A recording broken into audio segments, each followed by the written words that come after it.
السلام علیکم نحمده ونصلی علی رسولہ الکریم اما بعد فاعوذ باللہ من الشیطان الرجیم بسم اللہ الرحمن الرحیم وقل رب ادخلنی مدخل صدق واخرجنی مخرج صدق واجعل لی من لدنک سلطانا نصیرا صدق اللہ العظیم۔ کل ہم اکرم صلی اللہ علیہ وسلم کی حیات طیبہ کے مکی دور کے تذکرے کے ضمن میں عام الحزن تک پہنچ گئے تھے، یعنی نبوت کا 10واں سال، جس میں حضرت خدیجہ الکبریٰ رضی اللہ تعالی عنہا کا بھی انتقال ہو گیا اور ابو طالب کی وفات ہو گئی۔ نتیجتاً سرداران قریش کے حوصلے بہت بڑھ گئے اور دار الندوہ میں نبی اکرم صلی اللہ علیہ وسلم کے قتل کے مشورے شروع ہو گئے۔ چنانچہ آن حضور صلی اللہ علیہ وسلم نے فطری طور پر ادھر ادھر دیکھا کہ مکے کے سوا کوئی اور جگہ جسے وہ اپنی دعوت کے لیے مرکز اور بیس کی حیثیت سے استعمال کر سکیں۔ مکے سے قریب ترین شہر طائف کا ہے۔ چنانچہ ایک امید لے کر نبی اکرم صلی اللہ علیہ وسلم نے طائف کا سفر کیا۔ یہ سفر انتہائی کسب و پرسی کے عالم میں ہوا ہے۔ اس میں حضور کے ساتھ وہ بھی موجود نہیں ہیں جو پوری زندگی سائے کی طرح ساتھ رہے، یعنی ابو بکر صدیق رضی اللہ تعالی عنہ۔ آپ کی صرف رفاقت میں آپ کے آزاد کردہ غلام حضرت زید ابن حارثہ ہیں۔ پھر عام راستہ چھوڑ کر انتہائی دشوار گزار راستہ اختیار کیا گیا، اس لیے کہ اندیشہ تھا کہ کہیں مٹ بھیڑ نہ ہو۔ آپ طائف پہنچے، وہاں کے 3 سرداروں سے ملاقات کی، اسی خیال سے کہ اگر اللہ تعالیٰ ان میں سے کسی کو ایمان لانے کی توفیق عطا فرما دے تو کیا عجب کہ طائف کا یہ شہر اس انقلابی دعوت کا مرکز اور بیس بن جائے۔ لیکن جو صورتحال سامنے آتی ہے وہ واقعہ یہ ہے کہ بیان کرتے ہوئے بھی دل شک ہوتا ہے اور سننے کے لیے بھی بڑے جگر کی ضرورت ہے۔ تینوں نے اس قدر تمسخر آمیز اور تحقیر آمیز انداز اختیار کیا کہ پورے 10 سالوں کے دوران محمد الرسول اللہ صلی اللہ علیہ وسلم کے ساتھ ایسا معاملہ کبھی پیش نہ آیا تھا۔ نقل کفر کفر نہ باشد۔ کسی کہنے والے نے یہ کہا کہ اگر اللہ نے تمہیں رسول بنا کر بھیجا ہے تو وہ گویا خود کعبے کے پردے چاک کر رہا ہے۔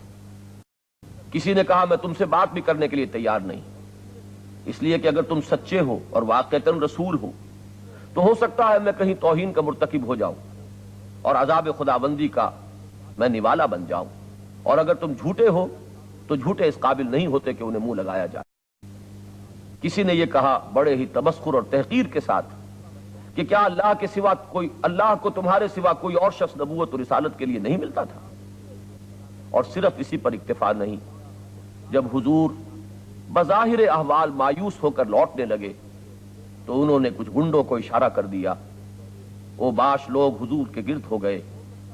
پھر وہ نقشہ جمع ہے اس کرۂ ارضی پر کہ اللہ کے رسول ہیں صلی اللہ علیہ وسلم، محبوب رب العالمین، سید الاولین والآخرین، اور آپ کے گرد کچھ اوباش لوگ ہیں جو پتھراؤ کر رہے ہیں، تاک تاک کر ٹخنے کی ہڈیوں کو نشانہ بنایا جا رہا ہے، تالیاں پیٹی جا رہی ہیں۔ حضور کا جسم مبارک لہو لہان ہو گیا ہے، نالین خون سے بھر گئی ہیں۔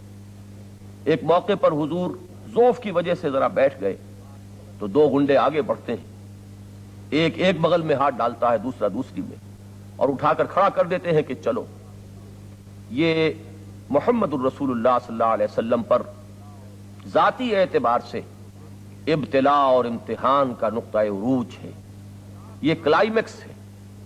چنانچہ حضور جب واپس آئے ہیں تو وہ دعا آپ کی زبان مبارک سے نکلی ہے جس کو پڑھتے ہوئے شق ہوتا ہے کلیجہ، اللہم الیک اشکو ضعف قوتی وقلت حیلتی وہوانی علی الناس۔ اے اللہ، کہاں جاؤں، کہاں فریاد کروں، تیری ہی جناب میں فریاد لے کر آیا ہوں، اپنی قوت کی کمی کا، اپنے ذرائع و وسائل کی کمی کا، اور لوگوں میں جو یہ رسوائی ہو رہی ہے اس کا۔ الا من تکلونی، الی بعید یجہمنی وَإِلَىٰ عَدُوٍّ مَلَّكْتَ عَمْرِي، اے اللہ تو مجھے کس کے حوالے کر رہا ہے؟ کیا تو نے میرا معاملہ دشمنوں کے حوالے کر دیا ہے کہ وہ جو چاہے میرے ساتھ کر گزرے؟ لیکن اس کے ساتھ ہی بارگاہ خداوندی میں وہ عبد کامل عرض کرتا ہے ان لم یکن علی غضبک فلا ابالی، پروردگار اگر تیری رضا یہی ہے، اگر تو ناراض نہیں ہے تو پھر مجھے کوئی پرواہ نہیں، سرے تم ہے جو مزاج یار ہے، اعوذ بنور وجہک الذی لہ الظلمات، پروردگار میں تو تیرے ہی روئے انور کے ضیاء کی آتا ہوں۔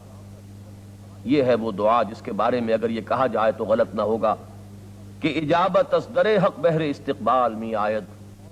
چنانچہ روایات میں آتا ہے کہ فوراً ملک الجبال حاضر ہوتا ہے، وہ فرشتہ کہ جو پہاڑوں پر معمور ہے، اور وہ عرض کرتا ہے کہ حضور اللہ نے مجھے آپ کی خدمت میں بھیجا ہے کہ اگر آپ حکم دیں تو میں ان پہاڑوں کو ٹکرا دوں جن کے مابین وادی میں یہ طائف کا شہر واقع ہوا ہے، تاکہ اس کے رہنے والے پس کر سرما بن جائیں۔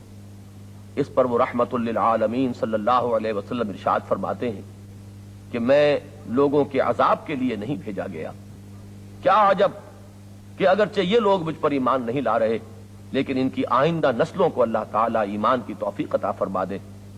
اور ہمارے لیے یہ بات بڑی قابل توجہ ہے کہ سرزمین ہند و پاک پر اسلام کی ہدایت کا سورج جو پہلی مرتبہ طلوع ہوا تو اس کے لانے والے محمد بن قاسم تھے رحمت اللہ علیہ، جو ثقفی تھے، بنو ثقیف کے قبیلے سے تعلق رکھتے تھے، جو طائفی کا ایک قبیلہ تھا۔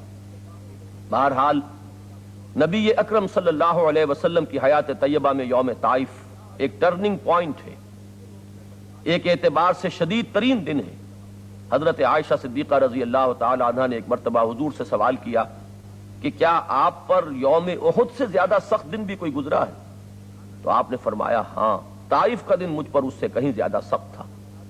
لیکن جیسے کہ مولانا مناظر حسن گیلانی رحمت اللہ علیہ نے بہت ہی عمدہ نقطہ ارشاد فرمایا ہے، یہ دن ٹرننگ پوائنٹ ہے حضور کی زندگی میں۔ آج کے دن تک گویا کہ اللہ نے نبی اکرم صلی اللہ علیہ وسلم کو دشمنوں کے حوالے کیا ہوا تھا کہ جس طرح چاہو ان کے صبر کا امتحان لے لو، جس طرح چاہو ان کی استقامت کو جانچ لو، ہمارے اس نبی کی سیرت و کردار کا لوہا خوب ٹھوک بجا کر دیکھ لو کہ اس میں کہیں کھوٹ تو نہیں، تمہیں پوری چھوٹ ہے۔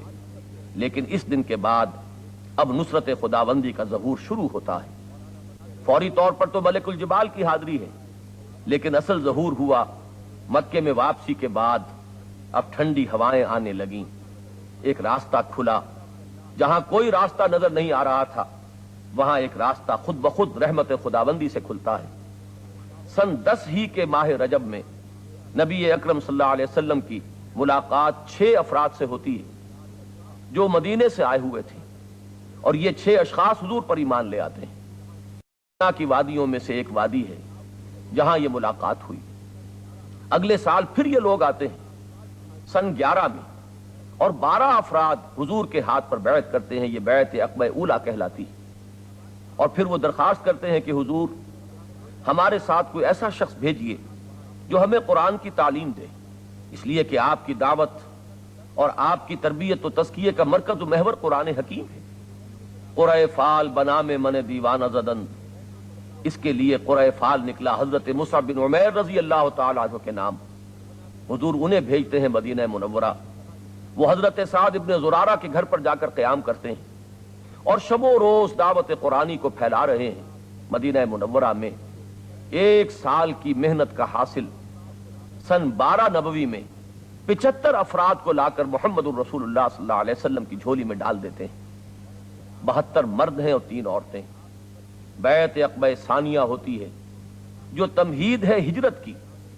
اس وقت جو تقاریر ہوئی ہیں، حضرت عباس تک ایمان نہیں لائے تھے، حضور کے چچا رضی اللہ تعالی عنہ، انہوں نے انصار مدینہ سے مخاطب ہو کر کہا کہ لوگوں اس بات کو جان لو، محمد ہمیں بہت عزیز ہیں، ہمارے انتہائی محترم ہیں، ہماری آنکھوں کا تارا ہے۔ اب تک ہم نے ان کی پوری حفاظت کی، چونکہ بنی ہاشم نے نبی اکرم صلی اللہ علیہ وسلم کی حمایت جاری رکھی تھی۔ اب اگر تم انہیں اپنے ہاں لے کر جانا چاہتے ہو تو جان لو کہ تمہیں انہیں ان کی حفاظت کرنی ہوگی اپنے اہل و عیال سے بڑھ کر، اور اگر اس کی ہمت نہیں پاتے تو ابھی جواب دے دو۔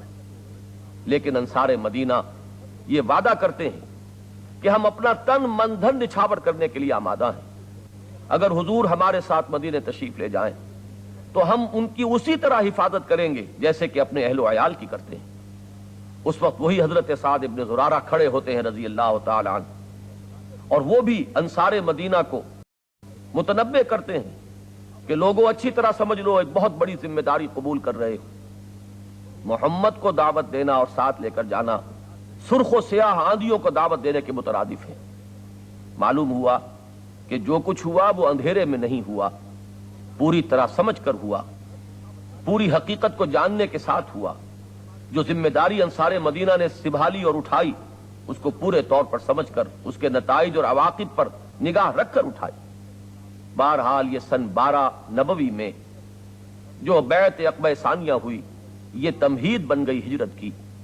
نبی اکرم صلی اللہ علیہ وسلم نے مسلمانوں کو عام اجازت دے دی تھی مدینے کی طرف ہجرت کر جائیں۔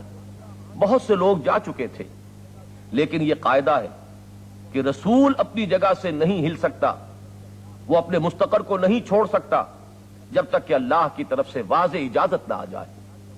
بالآخر وہ وقت آیا کہ اجازت آ گئی، اور نبی اکرم صلی اللہ علیہ وسلم اپنے اسی انتہائی گہرے دوست جو یار غار اور رفیق راہ ہیں ابو بکر صدیق رضی اللہ تعالی عنہ، ان کی معیت میں مکے سے ہجرت فرما کر مدینے کی طرف روانہ ہو رہے ہیں۔ زبان مبارک پر وہ دعا ہے جو سورہ بنی اسرائیل میں گویا کہ اسی ہجرت کی تمہید کے طور پر آپ کو تلقین فرما دی گئی تھی۔ رب ادخلنی مدخل صدق واخرجنی مخرج صدق واجعل لی من لدنک سلطانا نصیرا۔